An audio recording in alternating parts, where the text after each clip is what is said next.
Bom dia, meus queridos e amados irmãos da classe Fundamentos Bíblicos da Família. Uma vez mais, estamos aqui diante de vocês para, à mercê da graça de Deus, buscar levar a vocês os conteúdos da lição desta manhã, lição de número 10, o divórcio à luz da Bíblia.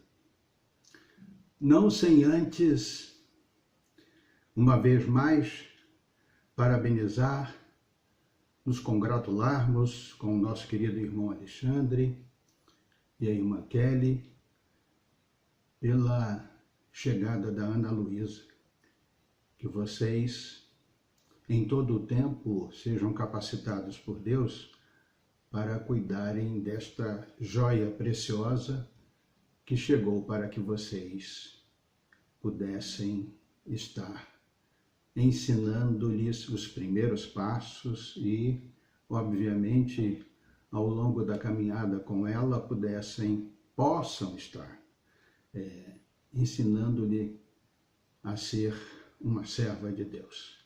Também me congratulo com meu querido irmão, pastor Simvaldo, porque ontem ele completou 32 anos de ministério pastoral. E eu falava para ele que Deus sempre torne, como tem tornado para o meu querido irmão, os campos brancos, preparados para a ceifa, como de fato estão, e que ele sempre possa fazer colheitas abundantes para o reino de Deus. Queremos dizer também que estamos saudosos dos irmãos, na medida que esse afastamento social nos impede de estarmos, nesse momento, nos olhando face a face, interagindo, mas isso também nos tem tido a oportunidade de mostrar que existem diversas ferramentas que nós mal sabíamos da existência e que agora, além de sabermos da existência, estamos entendendo que precisamos usar de uma forma mais profusa, mais constante, porque elas nos fazem estar unidos e fazendo a obra de Deus.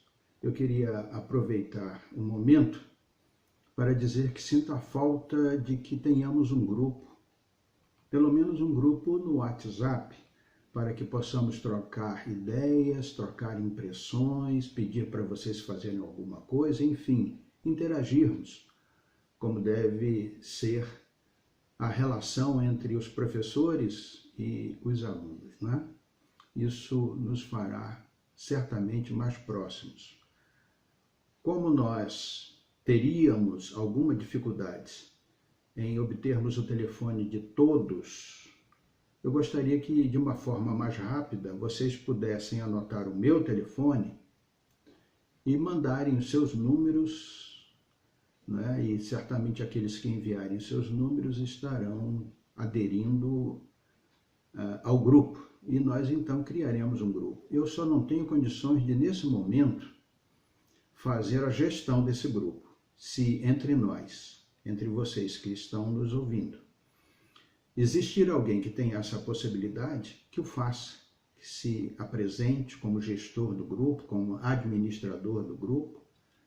Obviamente os professores poderão ser administradores e mais alguém que possa estar nos ajudando. Será uma ajuda muito benéfica para o grupo. Isso nos manterá com certeza mais unidos. Muito bem. Nesta manhã nós estaremos, como já dissemos, falando para vocês sobre um assunto que é bastante polêmico, um assunto que causa bastante reflexão e nós precisamos estar bem afinados, bem alinhados com a expressão da palavra de Deus. As expressões, os ensinamentos que estão na palavra de Deus é que devem, com certeza, nos nortear para que possamos estar sendo bastante bem instruídos a este respeito. O texto básico e também o versículo-chave é um só. Está lá no Evangelho de Mateus. Como já dissemos, Mateus era um judeu e escreveu os evangelhos, ou o evangelho, especialmente para os da sua pátria, para os judeus, né? Então, tudo que aqui está foi escrito visando atingir o coração dos judeus. E a expressão de Jesus lá no capítulo 19, versículo 6 é: de modo que já não são mais dois, porém uma só carne. Portanto, que ninguém separe o que Deus ajuntou. Isso é na versão Almeida, nova versão Almeida atualizada. Na Almeida Almeida atualizada, diz assim: portanto, o que Deus ajuntou, não separe o homem. Na verdade, na versão Almeida, revista e atualizada. Essa expressão na Almeida atualizada está: portanto, que ninguém separe o que Deus ajuntou. Na Almeida, revista e atualizada está: portanto, o que Deus ajuntou, não separe o homem. Muito bem. Ao estarmos discorrendo sobre os tópicos desta lição, o objetivo que temos em mente e que vocês também devem estar buscando alcançar será que você compreenda, entenda o que a Bíblia diz a respeito da quebra do acordo de casamento feito entre um casal e Deus. Ok? É interessante já salientarmos que mesmo quando duas pessoas se unem, se casam, mas não temem a Deus, não conhecem a Deus, Deus é testemunha, Deus presencia o fato e Deus deseja que também este casal possa vir a ser em um momento, não só salvo por Jesus Cristo, seu Filho, mas venha principalmente e mais, não mais que isso, mas ao mesmo tempo, entender que o casamento tem um objetivo segundo a palavra de Deus. Então, conhecendo a Deus, fica mais fácil saber o que Deus reserva para nós, para o casal, através do casamento. Tivéssemos mais um pouco de tempo, eu lhes contaria que Deus, ele é testemunha e ele aconselha que todos os pactos, todas as alianças, todos os tratos feitos entre os homens, mesmo que não tenha aprovação dele, seja levado a efeito. E nos vem à mente aquele episódio da conquista de Canaã por Josué, quando os gibeonitas, utilizando-se de um ardil, de um estratagema, temendo os judeus, apresentaram-se a eles como um povo que vinha de longe e que estava chegando ali e precisava de auxílio. Deus não foi consultado, mas aqueles homens, Josué, firmou com eles um pacto de proteção. E a partir daquele momento, o que aconteceu? Eles ficaram sob a tutela do povo judeu. Bem mais adiante, no reinado de Saul não se deu conta disso, não respeitou esse pacto e afligiu-os severamente, inclusive matando vários deles. Então, está registrado lá em 2 Samuel, capítulo 21, de 1 a 6, que veio sobre a nação de Israel uma peste e começou a matar muita gente. E Davi resolveu consultar a Deus. E Deus falou através do profeta que aquele pacto firmado lá no tempo de Josué havia sido quebrado. Portanto, Deus, ele se agrada dos pactos que são feitos. Muitos não estão de acordo com a sua vontade, mas ele entende que prevaleça. E isto diz respeito também ao casamento. O casamento é algo que Deus, mesmo quando não é convidado a participar, ele entende que está acontecendo ali algo que ele instituiu. Não sob a tutela, sob o comando, sob o cuidado dele, mas ele vai, ao longo de todos os dias daquele casamento, desejar, almejar que o projeto dele se cumpra naquelas vidas. E mais que isso, que aquelas vidas venham ao conhecimento dele através de Jesus. É interessante também considerar que, falando sobre um assunto como esse, muitas são as estatísticas, muitos são os trabalhos feitos que mostram que a quantidade de divórcios de ano para ano tem aumentado e aumentado bastante. Então, nós fomos fazer uma pequena pesquisa e verificamos inúmeras informações. Algumas delas nos chamam a atenção. Por exemplo, o número de divórcios no Brasil cresce 75% em 5 anos, segundo o IBGE. Ou seja, em 2006, o número de divórcios não chegava a 80 mil. 5 anos depois, 2011, já chegava a 140 mil. Outra manchete alcançada nessa pesquisa, a taxa de divórcio no Brasil subiu quase 300% entre 1984 e 2011. Portanto, um período de 27 anos. Num período de 27 anos, houve um crescimento da taxa de divórcio da ordem de 300%. Segundo estatísticas do Registro Civil, que é um anuário que é produzido pelo IBGE.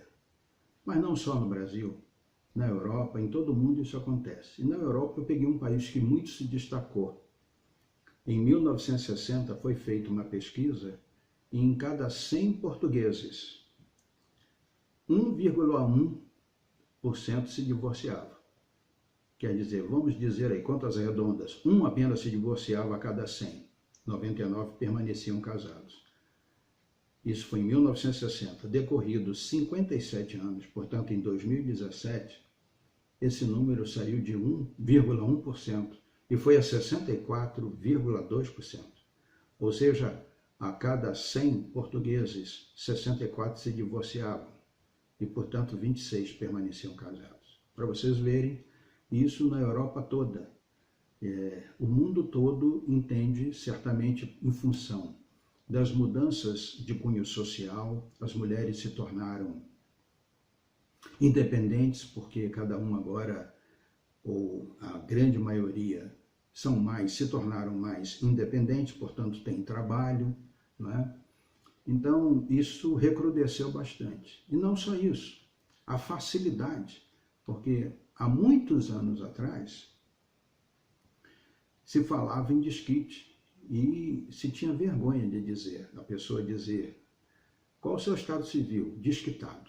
Ela tinha vergonha de dizer isso. Ela se sentia menor em relação aos demais. Mas isso foi crescendo, crescendo.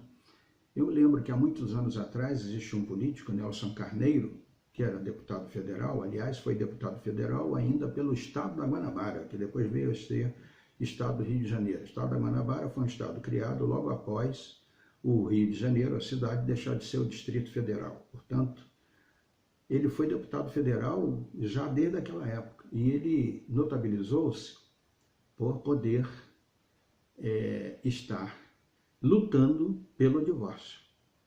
E ele conseguiu isso. Nelson Carneiro. Ele conseguiu que a lei do divórcio fosse aprovada em 1977. E pasmem, em 2019 ele foi inscrito no livro dos heróis e das heroínas da pátria, por este feito. Ele nasceu em fevereiro de 2000 e ele nasceu em 2010, na verdade. e morreu em 1996, portanto com 86 anos. Ele se notabilizou por isso, né? Também as facilidades se achegaram. A opção de fazer divórcio hoje é muito mais facilitada, porque pode-se fazer o divórcio em cartório, né? Antigamente era só através de um processo judicial. Agora pode-se fazer em cartório. Estabelece-se apenas duas exigências. Uma, a de que haja consenso, não seja litigioso. E a outra é que não haja filhos menores ou filhos incapazes. Preenchendo essas condições e tendo um advogado, você pode ir a cartório e fazer com que o divórcio seja levado a termo. Então, isso significa que muitas coisas se tornaram fáceis a prática do divórcio. E muitas pessoas, por não conhecerem que o casamento não é algo criado pelo homem por uma necessidade apenas e criatividade do homem, foi algo criado e instituído por Deus, as pessoas não dão o devido valor. Não entendem, inclusive, que o casamento não é entre dois cônjuges. Na verdade, é entre três pessoas. Muitas vezes, muitos sermões de casamento, os pastores apegam-se a isto. Que um casamento só será bem sucedido se ele puder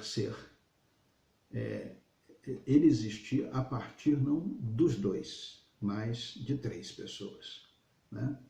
E eu sei que nesse momento nós vamos estar fazendo perguntas que dizem respeito a cada um de nós que participa da classe. Eu poderia, por exemplo, trazer à tona a questão: por que há um crescimento considerável de casos de divórcio nas famílias cristãs? Por que isso?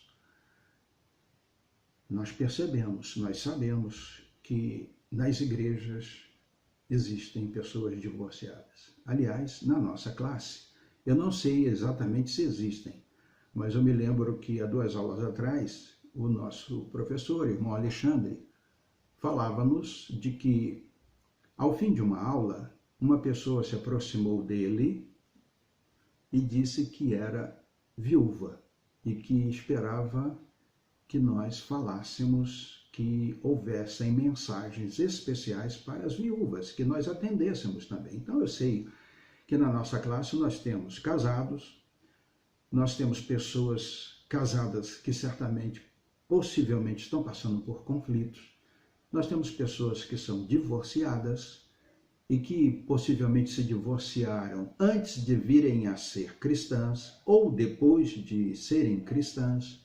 Nós temos pessoas que são viúvas, conforme nosso irmão Alexandre foi levado a entender. Nós também temos pessoas que são solteiras, né? Hoje em dia existe um termo, solteirismo, né? Há muitas pessoas que decidem ser solteiras, mas, no entanto, vocês todos estão na classe de casais. E nós precisamos falar a todos de uma forma universal. E não existe outra forma que deixarmos de lado a nossa opinião e nos atermos apenas à palavra de Deus.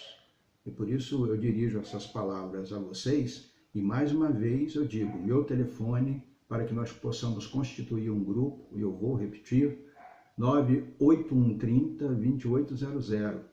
Mandem para esse meu número os seus números e nós vamos também contar com a ajuda de alguém que possa estar fazendo a gestão desse grupo, para que nós possamos nos entender, trocarmos ideias, conversarmos. Entre nós, há o professor Simvaldo. O professor Simvaldo é o pastor de famílias e ele certamente terá todas as condições de ouvir, né, de aconselhar. Qualquer um de nós, irmão Alexandre e eu, podemos aconselhar, mas nós, evidentemente, sabemos até onde podemos ir. Muitas vezes é preciso passar para alguém mais avalizado, mais capacitado, e não nos será difícil de forma nenhuma entender que o pastor Simvaldo tem essas condições. Então, meus queridos, a gente vai praticamente começar, já se vão 20 minutos, nós vamos começar praticamente a nossa aula. Na semana passada, o pastor Simvaldo abriu uma série de estudos que visam combater o divórcio, uma série de estudos que visam esclarecer, dar respostas, adotar atitudes preventivas para lidarmos com o divórcio. E o estudo foi Restauração para Casamentos em Crise. Lembram-se, aula passada? Lá nós aprendemos que nós devemos buscar em Deus ser um melhor cônjuge por meio da mudança de comportamento e por meio da prática do perdão. Hoje nós vamos dar continuidade.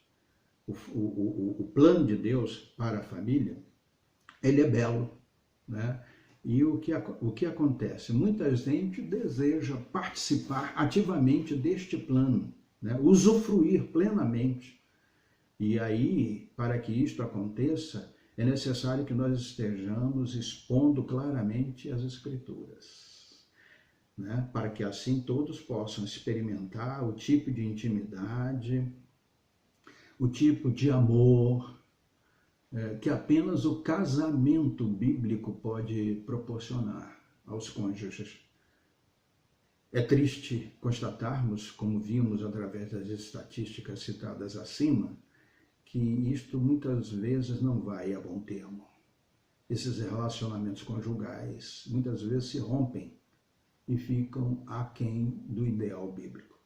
Hoje, portanto, nós vamos abordar, mais uma vez, como já dissemos, vamos reiterar o que nós iremos abordar.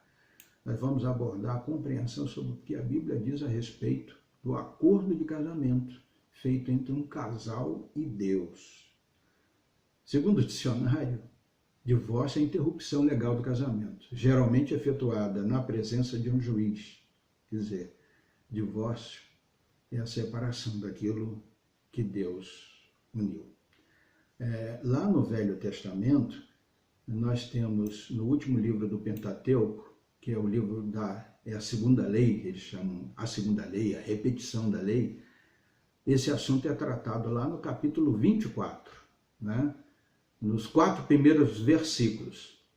E lá existe um texto sobre o qual os fariseus se apoiaram para testar a Jesus quando ele esteve entre nós. Vale a pena lê-lo. Ele diz assim: se um homem tomar uma mulher e se casar com ela, e se ela não for agradável aos seus olhos, por ter ele achado nela coisa indecente, e se ele escrever uma carta de divórcio e entregar a mulher, e a mandar embora, e se ela saindo da casa dele for e se casar com outro homem, e se este passar a odiá-la, e escrever uma carta de divórcio e entregar à mulher e a mandar embora de sua casa, ou se este último homem que a tomou para si, que a tomou por mulher, vier a morrer, então o primeiro marido dessa mulher que a mandou embora não poderá casar-se de novo com ela, depois que ela foi contaminada, pois é abominação diante do Senhor. Assim vocês não farão pecar a terra, que o Senhor, seu Deus, lhes dá por herança. Muito bem. Essa é uma narrativa, segundo dizem os estudiosos, não prescritiva. Ela não prescreve nada. Ela apenas é descritiva. Ela narra o que acontecia. Né? Nós vamos ver ao longo desse estudo que Moisés disse todas essas palavras, deixou essas normas escritas, porque precisava mitigar, diminuir, minimizar um pouco os maus tratos que as mulheres sofriam. Então foi necessário se fazer esse comentário. Portanto, trata-se de uma situação que envolve o retorno de uma divorciada ao primeiro marido após o casamento com o segundo homem, por meio de uma carta de divórcio concedida pelo primeiro marido. Ora, isto é coisa que, segundo a lei, ficava impossível de acontecer. Há a menção da expressão coisa indecente. Nenhuma interpretação mais pormenorizada pode ser oferecida. Pode ser algum defeito físico de nascença, pode ser esterilidade, pode ser problemas de ordem menstrual, Podem ser várias coisas, não fica bem definido o que é coisa indecente. Então, como já dissemos, ao que parece, é um texto de natureza prescritiva, descritiva e não prescritiva. Fato que os contemporâneos de Jesus, como vamos ver daqui a pouquinho, interpretaram de forma equivocada. Jesus, então, deixa claro que esta passagem de Deuteronômio 24 não deve ser interpretada como uma anuência divina para essa prática. Ou seja, Deus não concorda com essa prática. Antes, reflete a tentativa de regulamentar, minimizar as práticas já existentes devido aos abusos ocorridos, sobretudo com as mulheres, mas revogada por Jesus no interesse do padrão original instituído lá no Éden. Amém? Lá no Éden, Gênesis 2, 23 e 24, observa-se que Deus, após apresentar Eva ao primeiro homem, ele disse, e o homem diz, esta afinal é osso dos meus ossos e carne da minha carne, será chamada varoa, porque do varão foi tirada. Por isso o homem deixa pai e mãe e se une à sua mulher, tornando-se os dois uma só carne. Além disso, no Velho Testamento, há duas proibições específicas para o divórcio, lá na lei mosaica. Está lá em Deuteronômio também. Está em Deuteronômio capítulo 22, é antes desse texto que nós lemos, portanto, de 13 a 19, que fala sobre o fato de um homem difamar uma mulher, por exemplo, dizendo-a que não a quer mais porque ela não era virgem. Então, dá uma série de procedimentos, né? E se for provado, segundo o texto, que a mulher de fato era virgem, né? Se os pais apresentarem as provas que era o sangue resultante da primeira conjunção carnal, que ficava no lençol, e aquilo era para as famílias uma prática, eles guardavam, porque era a prova, ser uma virgem em Israel era muito notório. Então eles guardavam aquela prova. E se um homem dissesse que fato contrário havia acontecido, então pai e mãe da moça levavam a prova da virgindade diante dos anciãos da cidade, né, que juntamente ficava junto ao portão de entrada da cidade, né? E aí era feita as devidas considerações, né? E aí ficava provado o contrário e o que restava era o homem mentiroso era condenado, né? Era açoitado e era condenado a pagar 100 barras de prata ao pai da moça, porque difamou uma virgem. E ela ficava sendo mulher dele. E ele não poderia mandá-la embora durante toda a vida.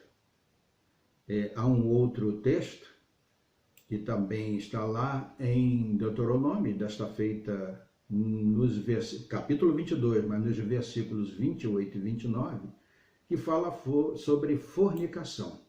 Se um homem encontrar uma moça virgem que não tem casamento contratado e a pegar à força e tiver relações com ela e eles forem apanhados, então o homem que teve relações com ela pagará ao pai da moça 50 barras de prata e uma vez que a humilhou, terá que recebê-la por esposa, não poderá mandá-la embora durante a sua vida. Então, são dois casos em que fica especificados que é proibido o divórcio. Tá certo? No Velho Testamento. Quando chegamos ao Novo Testamento, esse mesmo texto de Deuteronômio 24 vem à tona, só que agora sob a orientação e a condução do Mestre, né? O Senhor Jesus. E também mais tarde, lá na carta aos Coríntios, Paulo faz ele faz uma citação que deverá ser citada aqui porque é como o divórcio deve ser tratado agora à luz do Novo Testamento. E para estarmos, então, conduzindo daqui para frente, é importante que nós leiamos Mateus, capítulo 19, versículos de 3 a 9.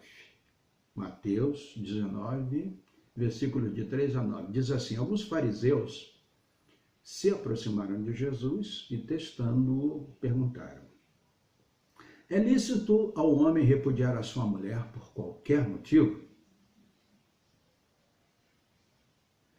Qual é a resposta? Não. E por quê? Casamento é indissolúvel. E como Jesus se conduz nessa resposta? Ele diz o seguinte, versículo 4. Jesus respondeu: vocês não leram que o Criador desde o princípio os fez homem e mulher? E que disse: por isso deixará o homem a seu pai, a sua mãe, e se unirá à sua mulher, tornando-se os dois uma só carne? De modo que já não são mais dois, porém uma só carne. Portanto, que ninguém separe o que Deus ajuntou. Daí a resposta de Jesus: não, casamento é indissolúvel. Então os fariseus retrucam, né? E perguntam novamente: então por que Moisés ordenou dar uma carta de divórcio e repudiar a mulher? E aí Jesus responde: foi por causa da dureza do coração de vocês que Moisés permitiu que vocês repudiassem a mulher. Mas não foi assim, desde o princípio. E aí Jesus dá a sua resposta, não superficial à lei, porém com muito mais propriedade, diz: eu, porém, lhes digo, quem repudiar a sua mulher, e aí cita uma cláusula, vamos dizer assim, de exceção, não sendo por causa de relações sexuais ilícitas, e casar com outra comete adultério. Jesus, assim, dá uma resposta à altura aos fariseus, que deixa até mesmo os seus discípulos um tanto quanto preocupados, né? Um tanto quanto surpresos pela resposta de Jesus. Nós temos um texto que é paralelo a esse, no Evangelho de Marcos, lá no capítulo 10, versículos de 1 a 12. Só que lá não vai haver a citação dessa cláusula de exceção aí, não sendo por causa de relações sexuais ilícitas, adultério, né? Sexo fora do casamento, antes ou durante o casamento, né? Então, é importante que nós agora tomemos ciência rapidamente de duas coisas. No tempo de Jesus, no tempo do nosso mestre, quando ele esteve entre nós, existiam duas escolas rabínicas. A escola de Shammai, que interpretava aquela expressão lá de Deuteronômio 24, por ter ele achado coisa indecente nela, como uma referência a um comportamento indecente ou uma imoralidade sexual. E tinha a escola de Hillel. Eram contemporâneas, as duas existiam quando Jesus esteve entre nós. Ela focalizava a expressão, e se ela não for agradável aos seus olhos, lá de Deuteronômio 24, e afirmava que o divórcio era permitido nos casos em que a esposa fazia algo que desagradava o marido. Então, era algo assim muito mais liberal. Ao que se percebe, então, esta era uma interpretação liberal e mais influente entre os contemporâneos de Jesus, inclusive entre os seus próprios discípulos, né? Em Mateus 19:10, nós vemos os discípulos se expressando da seguinte forma: os discípulos de Jesus disseram: se essa é a situação do homem em relação à mulher, não convém casar. Ao contrário, os seguidores do rabino Shammai eram mais conservadores e estavam mais alinhados, neste caso, com Jesus, né? Então, queridos, é importante também lembrar que a lei de Moisés incluía prescrições que regulamentavam o divórcio. Embora a lei de Moisés incluísse prescrições que regulamentavam o divórcio, como foi esse caso que nós acabamos de ler em Deuteronômio 24, né? O Antigo Testamento, no seu bojo, no seu todo, deixa claro que o divórcio fica aquém, fica muito abaixo do ideal de Deus. Nós encontramos lá em Malaquias aquela expressão que Deus odeia o divórcio, né? Malaquias, vamos ler Malaquias 2, versos 14, 15 e 16. Diz assim, Malaquias 2, versos 14 a 16. Diz assim o 14. E vocês perguntam, por quê? Porque o Senhor foi testemunha da aliança entre você e a mulher da sua mocidade, a quem você foi infiel, sendo ela a sua companheira e a mulher da sua aliança. Versículo 15. Não fez o Senhor somente um, mesmo que lhe sobrasse o espírito, ou seja, não houve o ajuntamento, não houve a união entre os dois. E por que somente um? Porque buscavam uma descendência piedosa. Portanto, tenham cuidado para que ninguém seja infiel para com a mulher da sua mocidade. Versículo 15. Porque o Senhor, o Deus de Israel, que diz que odeia o divórcio e também aquele que cobre de violência suas roupas, diz o Senhor dos Exércitos. Portanto, tenham cuidado e não sejam infiéis. Então, o Antigo Testamento tem essa ideia de que o divórcio é algo que Deus não deseja, é algo que Deus não planejou.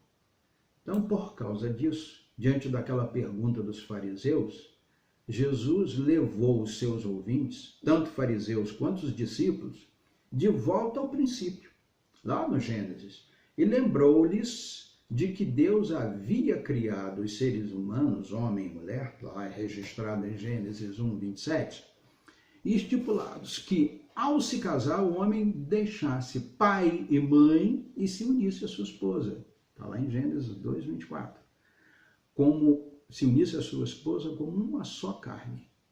E, mais que isso, diante de Deus, numa união que não devia ser rompida.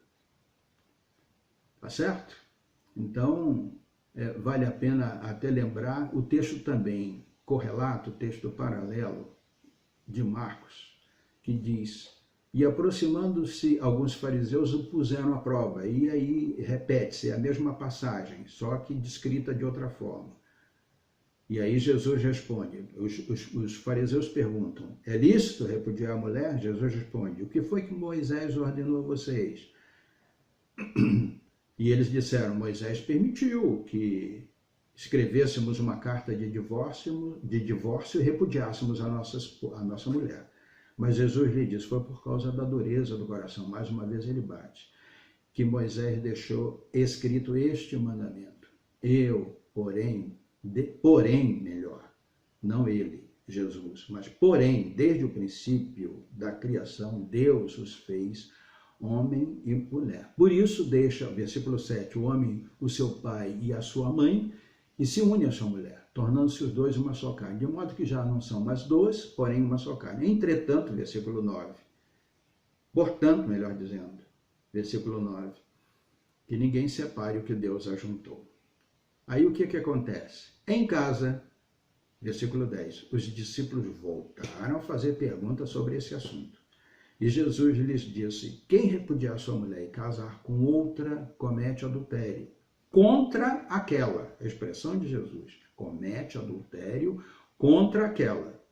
E se ela repudiar o seu marido e casar-se com outro, comete adultério.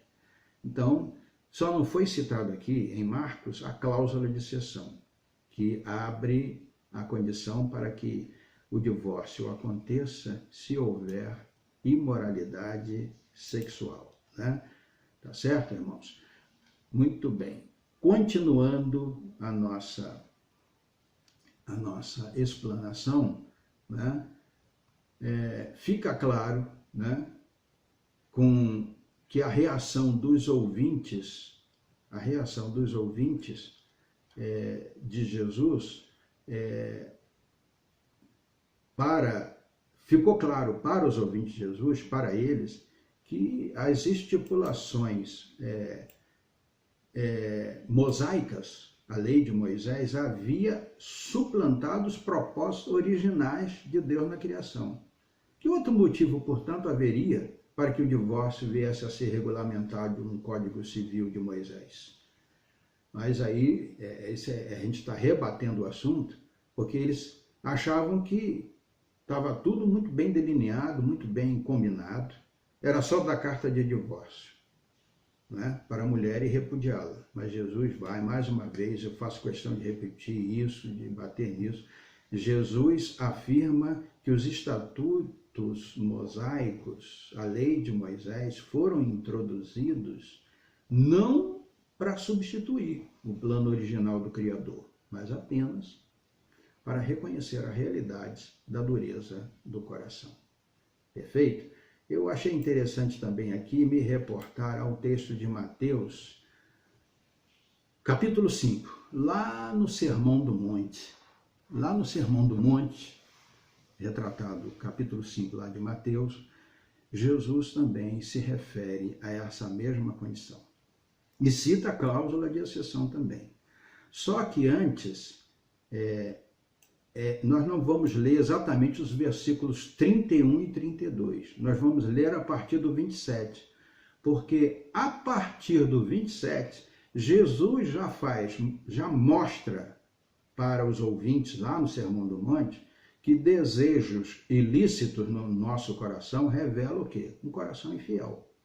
E nos leva a partir para cobiçar a mulher do próximo, adultério. Né? Diz assim a expressão, versículos 27 em diante, capítulo 5, Sermão do Monte, lá em Mateus.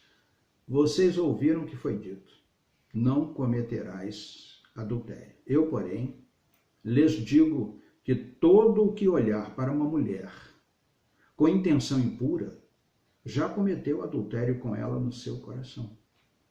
Se o seu olho direito leva você a tropeçar, arranque-o e jogue-o fora, pois é preferível você perder uma parte do seu corpo do que ter o corpo inteiro lançado no inferno.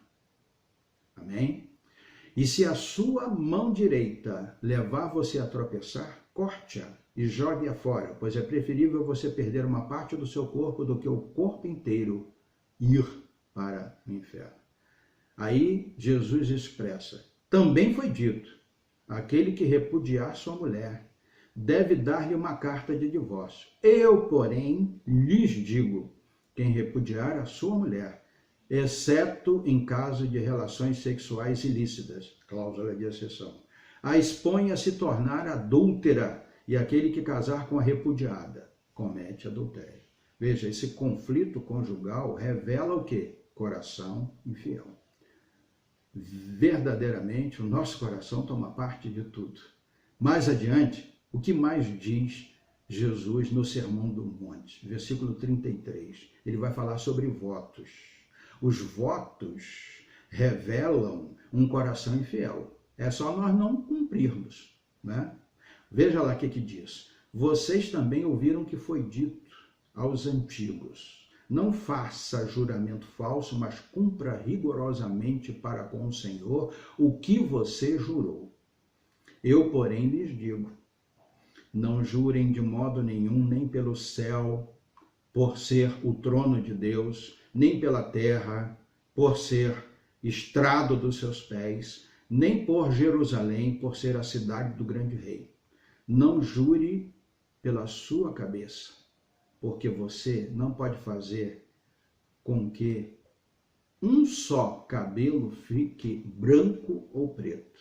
Que a palavra de você seja sim, sim, não, não. O que passar disso vem do maligno. Interessante, irmãos, observarmos que, assim como das outras vezes que Jesus fez a declaração do tipo, ouvistes o que foi dito, porém eu vos digo, isso significava que ele iria muito além das interpretações superficiais da lei. O texto sobre divórcio aí, o 31 e o 32, que é o terceiro de 6 argumentos lá do Sermão do Monte, liga dois textos imediatamente anterior e posterior, onde o mestre mostra como o adultério começa no coração infiel. E depois trata de como os votos revelam um coração infiel. A declaração sobre o divórcio que está no meio, versículos 31 e 32, serve como uma ponte entre ambas as declarações das intenções do coração, que olha para uma mulher já sente um desejo impuro, e os votos, né? Mostra, portanto, que a maneira pela qual encaramos os votos matrimoniais e tratamos o nosso cônjuge revela a natureza do nosso coração. A necessidade, portanto, de repensarmos um pouquinho sobre o que é um contrato, o que é uma aliança, o que é um pacto. Podemos perceber que na vida secular um contrato é um documento que pode ser estabelecido entre duas pessoas, entre grupos, entre empresas, mas que eles já no seu bojo possuem cláusulas de rescisão, de desistência, seja lá como possa ser interpretado. Ou seja, um contrato é algo com uma responsabilidade limitada, uma existência limitada. Já uma aliança pressupõe-se algo um pouco mais duradouro, algo mais tendendo a ser ilimitado, mas nem sempre as alianças que temos visto são nesse sentido. Quando um país, por exemplo, alia-se com outro e juram proteger-se, muitas vezes isso é rompido, isso não é levado a termo, né? O fato é que nós precisamos entender que o casamento, não é propriamente um contrato. E talvez até, como vamos ver, talvez seja muito mais que uma aliança. É possível, portanto, considerar que, embora lá no Gênesis encontremos algumas expressões, principalmente verbos no imperativo, que caracterizam uma linguagem pactual, como por exemplo, deixará seu pai e sua mãe, se unirá, que está lá em Gênesis 2:24, embora presentes essa linguagem pactual, o casamento, queridos, é mais do que uma aliança. Por quê? Porque ele é enraizado, ele é arraigado na criação e na vontade do próprio Criador. O Criador fez o mundo, o universo inteiro. Também esse mesmo Criador instituiu o casamento. Há um teólogo que fala sobre esse pacto, entre aspas, Matthew Carson. Ele diz assim: se o casamento é fundamentado na criação, na forma como Deus nos criou, ele não pode ser reduzido a um simples relacionamento pactual, que se rompe quando as promessas da aliança são quebradas.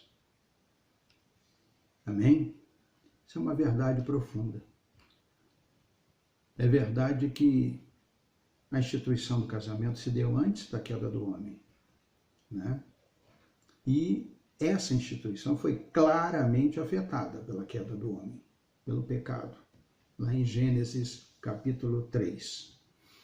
Nós precisamos entender que, à medida que percorremos o Antigo Testamento, fica claro que adultério, a quebra da união, ele fere o cerne, o miolo, o fundamental da união em uma só carne, que está prescrito também lá em Gênesis 3. O restante de todo o Antigo Testamento mostra que não há condição que possa de forma alguma agradar a Deus que não seja num relacionamento fiel de um homem com uma mulher. Esse é o verdadeiro casamento que Deus preconiza, que Deus espera que seja praticado entre os homens. Nos vem à mente José do Egito. Lá no Egito, na casa de Potifar, quando foi procurado pela esposa de Potifar, Gênesis 39, versículo 9, e ele pôde dizer para aquela mulher: não há ninguém nesta casa que esteja acima de mim. Não há ninguém nesta casa que esteja acima de mim. Ele, o esposo dela, não me vedou nada a não ser a senhora, porque é a mulher dele. Como, pois, cometeria eu tamanha maldade e pecaria contra Deus? É a observação em completa inteireza do fato de que há necessidade da fidelidade. Não podemos fugir dela. O casamento, queridos, é uma aliança entre o casal e Deus, onde fica bem salientado, onde se sobressai um forte compromisso estabelecido entre ambos e Deus, até a morte, a lealdade, o adeus à vida independente, o esforço para juntos criarem os seus filhos, o cuidado mútuo que deve ser dispensado a cada um dos cônjuges. Mas em tudo isso, o mais importante é que o casamento não é apenas entre dois seres, dois cônjuges. O casamento, ele precisa ter a presença de Deus. Há uma expressão lá em Eclesiastes, no livro de Eclesiastes 4, versículos de 9 a 12, que diz: melhor é serem dois do que um, porque maior é o pagamento pelo seu trabalho. Porque se caírem, um levanta o companheiro, mas ai do que estiver só, pois caindo não haverá quem o levante. Também se dois dormirem juntos, eles se aquecerão. Mas se for um sozinho, como se aquecerá? Se alguém quiser dominar um deles, os dois poderão resistir. O cordão de 3 dobras não se rompe com facilidade. Amém? Lembra-se desse exemplo? Quem é a terceira dobra? A terceira dobra é Deus, é Jesus. Recentemente pude assistir um filme, ao qual eu recomendo, Ponto de Decisão.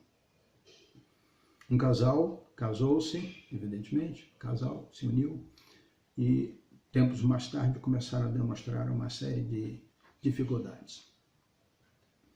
E tiveram o bom senso de procurarem o ministro que oficiou aquela cerimônia. E aí o que aconteceu? Ao ali chegar, conversando com aquele ministro, ele lhes lembrou que no dia da cerimônia ele tinha passado para os dois um cordão com 3 dobras e dizendo o seguinte, que a terceira dobra era Deus, que se ele permanecesse no casamento deles sempre, eles teriam uma possibilidade enorme de serem bem-sucedidos naquela união. E quando o casal foi estar diante dele novamente, ele perguntou, e o ministro que oficiou a cerimônia pôde lhes perguntar: lembra-se do cordão de 3 dobras? O que vocês fizeram do relacionamento de vocês com Deus ao longo desses anos de casamento? E a constatação foi que eles haviam esquecido Deus. Portanto, queridos, o casamento foi criado com a intenção divina de unir um homem e uma mulher. E essa união precisa ser caracterizada, né, por ser fiel, por ser vitalícia e por ser entre um homem e uma mulher. Aula número 1 dessa nossa série de aulas que caracteriza o casamento como monogâmico, heterossexual e indissolúvel. Amém? Ainda avançando no Novo Testamento, nós vamos nos lembrar que Paulo também, referindo-se aos coríntios, a igreja que está em Coríntios, lá no capítulo 7, 1 Coríntios, capítulo 7, versículo 1, eles fizeram uma pergunta e Paulo respondeu referindo-se da seguinte forma: quanto ao que vocês me escreveram, é bom que o homem não toque em mulher. Então, o que acontecia na igreja de Corinto, que era uma cidade grega? Eles eram muito influenciados por um pensamento chamado de dualismo. Esse pensamento consistia num antagonismo entre carne e matéria, que eram mais, e o espírito, que era bom. Daí eles perguntaram se era espiritual poderem se casarem, visto que se envolveriam com alguém. Interessante isso. Esse texto vai do versículo 1 até o versículo 15 e diz, responde Paulo, dá 3 respostas. Quanto à primeira pergunta, pode um casal crente divorciar-se? Estamos falando de divórcio à luz da Bíblia. Pode um casal crente divorciar-se em nome da espiritualidade para ter uma vida mais piedosa diante de Deus? Resposta de Paulo: não. Paulo ordena, né? E ele ainda fala, não o Senhor, mas eu, que não se separem um do outro. Mas é claro que estava em perfeita sintonia com a resposta de Jesus. Paulo ordena que não se separem um do outro, ratificando, portanto, o ensino de Jesus, que está lá em Mateus 19. Quanto à segunda pergunta, que encerra a seguinte questão: pode o cônjuge crente divorciar-se do cônjuge descrente quando ele não deseja a separação? Estamos falando de casamentos mistos, né?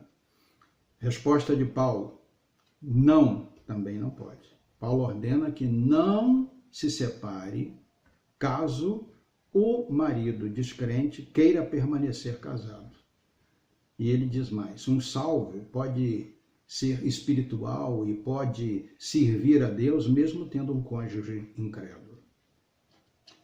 Saliente-se que Paulo não estava aí aprovando, defendendo o casamento misto. Ele estava apenas levando em consideração o fato de que pessoas que já estavam casadas se converteram ao cristianismo. Então, se converteram antes de se tornarem cristãs. E a terceira pergunta: pode um cônjuge descrente divorciar-se do crente? Resposta: sim. O princípio que Paulo apresenta nesses casos é que o crente pode aceitar a separação. Por quê? Ele esclarece que em tais casos não fica sujeito à servidão um do outro. Não há motivo para insistir num casamento em que o outro cônjuge está determinado, decidido a divorciar-se. E trata-se do cônjuge descrente. Tá certo? Essa é a forma como Paulo contribui para a ideia de divórcio, para o conceito de divórcio no Novo Testamento. Enfim, queridos, caminhando para o final, façamos algumas aplicações bíblicas que preceitua a nossa revista, que eu achei muito interessante. Primeiramente, para os casais. Deve haver uma ênfase a que se preserve a pureza sexual no casamento. E olhe, Jesus falou que basta pensarmos. É preciso buscarmos a pureza sexual. Pensarmos até não podemos ser impedidos. O nosso cérebro viaja muito, a nossa mente vagueia muito. mas os pensamentos não podem permanecer. Amém? A expressão, um versículo muito conhecido, está lá em Hebreus, né? Capítulo 13, versículo 4. Digno de honra entre todos seja o matrimônio, bem como o leito conjugal sem mácula. Amém? Outra aplicação dos princípios bíblicos que temos aprendido hoje, que temos trazido à tona hoje. Como a igreja deve lidar com aqueles que enfrentam o divórcio? Simplesmente, e não é simples, mas o modo de falar, a expressão é mínima, manter o ensino da verdade. E o ensino da verdade deve ser fundamentado na palavra de Deus, tá certo? Há alguns versículos que nós podemos trazer à tona. 2 Timóteo 3:1 nos diz que Paulo advertia a Timóteo, mas você precisa saber disso. Nos últimos dias sobrevirão tempos difíceis. Também, ainda em 2 Timóteo, capítulo 4, os 3 primeiros versículos, nos diz assim: diante de Deus e de Cristo Jesus, que há de julgar vivos e mortos, pela sua manifestação e pelo seu reino, peço a você com insistência. Pregue a palavra de Deus, insista, quer seja oportuno, quer não, corrija, repreenda, exorte com toda a paciência e doutrina, pois virá o tempo em que não suportarão a sã doutrina, pelo contrário, se rodearão de mestres segundo as suas próprias cobiças, como que sentindo coceira nos ouvidos. Então, para lidar com casais que enfrentam o divórcio, que estão pensando, que estão lutando contra o divórcio, o melhor remédio é manter o ensino da verdade, né, fundamentado na palavra de Deus. Amém? Há necessidade também de acolher. A nossa igreja a igreja cristã deve ser uma igreja acolhedora. Portanto, se há divorciados entre nós, que em todo tempo possamos fornecer ferramentas como esta que nós estamos tendo aqui, de reeducá-los, no sentido de que eles fiquem cientes de que o plano de Deus para o casamento é o melhor, né? Ajudá-los, corrigi-los, auxiliá-los na luta que eles enfrentam, porque não é fácil. Eu posso imaginar. Já tive a oportunidade de ouvir alguns depoimentos de divorciados e certamente ficou claro que eles precisam da ajuda da igreja. E aí nós nos lembramos de Gálatas, capítulo 6, os 2 primeiros versículos. Irmãos, se alguém for surpreendido em alguma falta, vocês que são espirituais, restaurem essa pessoa com espírito de brandura. E que cada um tenha cuidado, para que não seja também tentado. Levem as cargas uns dos outros, e assim estarão cumprindo a lei de Cristo. Amém? É isso, queridos irmãos. A nossa igreja precisa ser acolhedora, e nós precisamos estar considerando a todos que nos rodeiam como pessoas iguais a nós. Todos nós somos passíveis de errar e gostaríamos muito de ser muito bem acolhidos, instruídos, ensinados. Ok?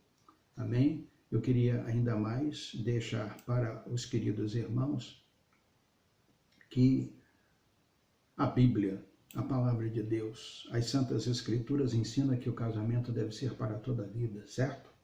Então, ao vivenciarmos esses ensinamentos encontrados na Bíblia, queridos, com certeza, nós seremos capazes de vencer os momentos de esfriamento da nossa relação conjugal, da nossa caminhada matrimonial. Existem momentos difíceis, mas na palavra nós seremos capazes de nos reaquecer.